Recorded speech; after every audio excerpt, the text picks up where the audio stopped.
നിങ്ങളുടെ favourite shows ഇനി ഒരിക്കലും മിസ്സാവില്ല. ഇപ്പോൾ C5 കാണും നിങ്ങളുടെ ഫേവറേറ്റ് ഷോസ് തികച്ചും സൗജന്യമായി. ഏട്ടന്റെ ഈ അവസ്ഥ കണ്ടിട്ട് ഞാൻ എങ്ങനെ എക്സാമിന് പോവും? അത് കഴിയില്ല എനിക്ക്. അയ്യോ വർഷേ, നീ ഇതൊന്നും കാര്യാക്കണ്ട. നീ പോയി എക്സാം എഴുതാൻ നോക്ക്. വെറുതെ ഭാവി കൊളാക്കരുത്. പൊക്കോ, ചെല്ല്. ഇല്ല, ഏട്ടൻ ഇങ്ങനെ വേദന കൊണ്ട് പൊളയുന്നത് കണ്ടുകൊണ്ട് പോയി എക്സാം എഴുതാൻ എനിക്ക് പറ്റില്ല. എന്റെ വരവ് വന്ദനേച്ചി അറിയരുതെന്ന്. നാളെ എന്റെ എക്സാമാ. അപ്പോ ഇവിടെ വന്ന് ചേച്ചിയുടെ അടുത്തിരുന്ന് പഠിച്ചാലേ എനിക്കൊരു ഇത് കിട്ടും. അതെന്തായാലും നന്നായി.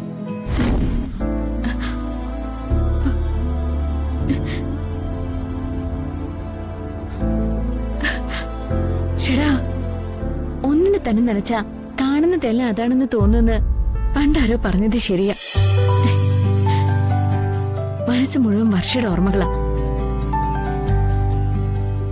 വർഷ ഇപ്പോ പഠിക്കായിരിക്കും എന്തോ. ഒന്ന് വിളിച്ചു നോക്കാം.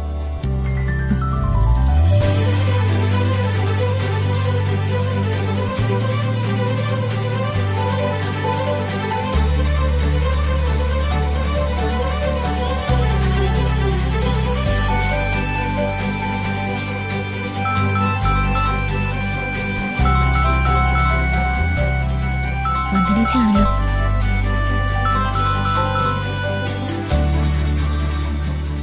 ഹലോ ചേച്ചി. മോളെ, ഒന്നുമില്ല, ചേച്ചി വെറുതെ വിളിച്ചതാ.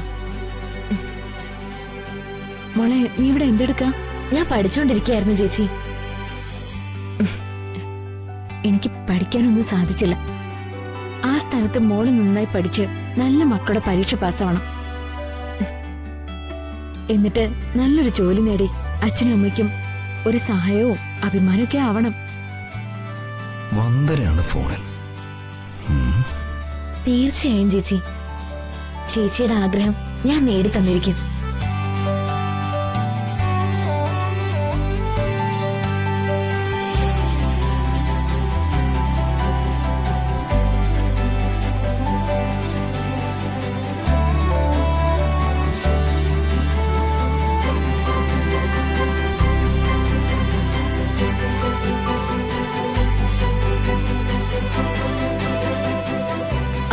എന്ന മോളിപ്പോ ഫോൺ വെച്ചോ.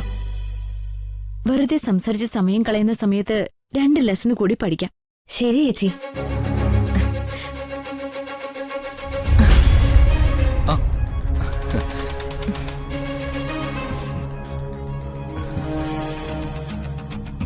ഏട്ടൻ ഇവിടെ വന്ന് നിൽക്കായിരുന്നോ? ശല്യപ്പെടുത്തണ്ടെന്ന് കരുതി. നമുക്ക് ആഹാരം കഴിക്കാം.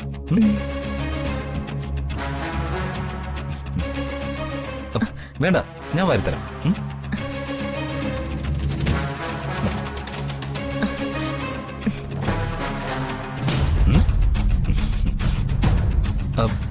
ആരാ വർഷ ഫോണിൽ സംസാരിച്ചത്? വന്ദനേച്ചിയാ. ഞാൻ നന്നായി പഠിക്കണമെന്നും നല്ല മാർക്ക് മേടിക്കണമെന്നും സ്വന്തമായ ഒരു ഉദ്യോഗം നേടണമെന്നൊക്കെയാ ചേച്ചി പറഞ്ഞേ. എനിക്ക് നല്ല വിദ്യാഭ്യാസവും ഒരു സ്റ്റാറ്റസ് ഉള്ള ജോലിയും അതാ പാവം ചേച്ചിയുടെ സ്വപ്നം. ആ സ്വപ്നം ഞാൻ യാഥാർത്ഥ്യമാക്കി കഴിഞ്ഞാ എന്റെ ചേച്ചിക്ക് സന്തോഷാവും.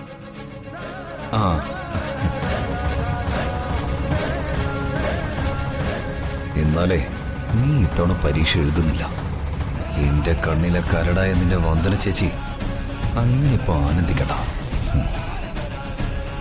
ഏട്ടൻ എന്താ ആലോചിക്കുന്നേ? അല്ല, നിന്റെ വന്ദന ചേച്ചിക്ക് നിന്നോടുള്ള സ്നേഹത്തിന്റെ ഡെപ്തിനെ കുറിച്ച് ആലോചിച്ചതാ.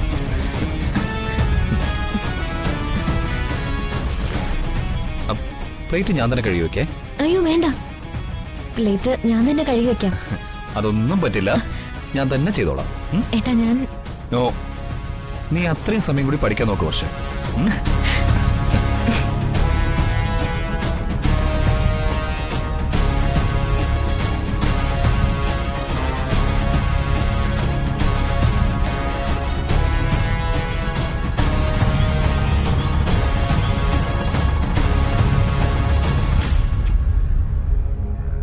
വെള്ളം കുടിക്കേ.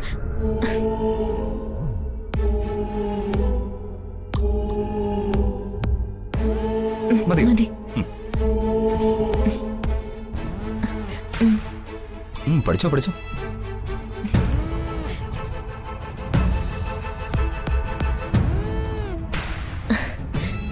അത്രയ്ക്ക് ഭാര്യയെ സ്നേഹിക്കുന്ന മറ്റേത് ഭർത്താവാ ഉള്ളത്? പാവം.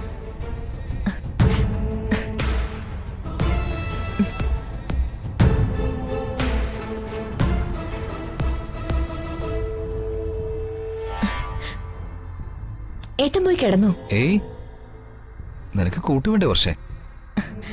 നിന്റെ പഠിത്തം തീരുന്നതുവരെ ഞാനിവിടെ ഇരിക്കും. പഠിക്ക്, സമയം കളയണ്ട.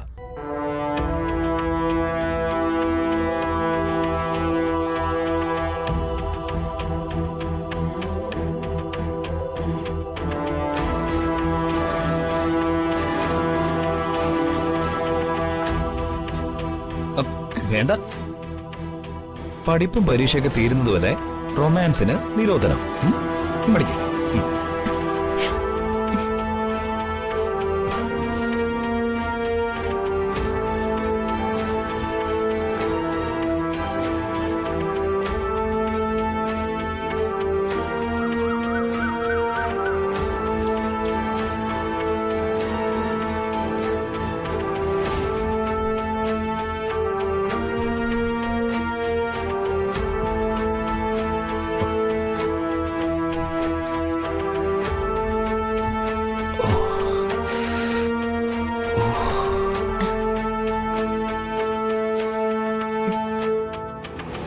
ഏട്ടാ, ഞാൻ എക്സാമിന് പോയിട്ട് വരാം.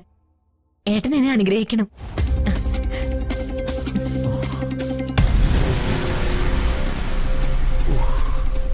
എന്താ ഏട്ടാ, എന്തു പറ്റി?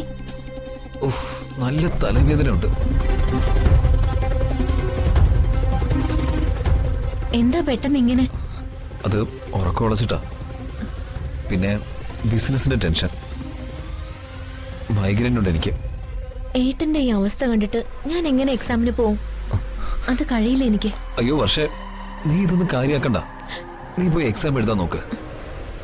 വെറുതെ ഭാവി കൊളാക്കരുത്. പൊക്കോ, ചെല്ല്. ഇല്ല, ഏട്ടൻ ഇങ്ങനെ വേദന കൊണ്ട് പൊളയുന്നത് കണ്ടുകൊണ്ട് പോയി എക്സാം എഴുതാൻ എനിക്ക് പറ്റില്ല. വർഷേ, നീ ഞാൻ പറയുന്നത് കേക്ക്. അനാഥനായി വളർന്നതുകൊണ്ട് ഈ ഒറ്റപ്പെടലൊക്കെ എനിക്ക് ശീലം. ഞാൻ എന്തെങ്കിലും മരുന്ന് കഴിച്ച് മാറ്റിക്കോളാം. നീ വേഗം പോവാൻ നോക്ക്. ഇല്ല, ഏട്ടന്റെ ആരോഗ്യത്തെക്കാൾ വലുതല്ല എനിക്കൊരു എക്സാമും. കാസിം, ആ മാഡം. കാസിം, എന്താ മാഡം? വേഗം വണ്ടി ഇറക്ക്. ഏട്ടനെ ഉടനെ ഹോസ്പിറ്റലിൽ കൊണ്ടുപോകണം. എന്ത് പറ്റി മാഡം? വല്ലാത്ത തലവേദന. ശരി മാഡം, ഞാൻ പെട്ടെന്ന് വണ്ടി എടുക്കാം.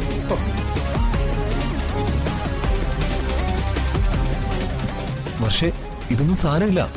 നീ പോവാൻ നോക്ക്. ദേ, എക്സാം ആണ്. വേദന കൊണ്ട് ഞാൻ തലപൊട്ടി കരയുന്ന സമയത്ത് പോലും എനിക്കാരും കൂട്ടുണ്ടായിരുന്നില്ല. അവസാനം ആരും കാണാനും കേൾക്കാനും ഇല്ലെന്ന് തലവേദനയ്ക്ക് തന്നെ മനസ്സിലാവുമ്പോ അത് അനാഥനായ എന്നെ വിട്ട് ഓടിപ്പോകും.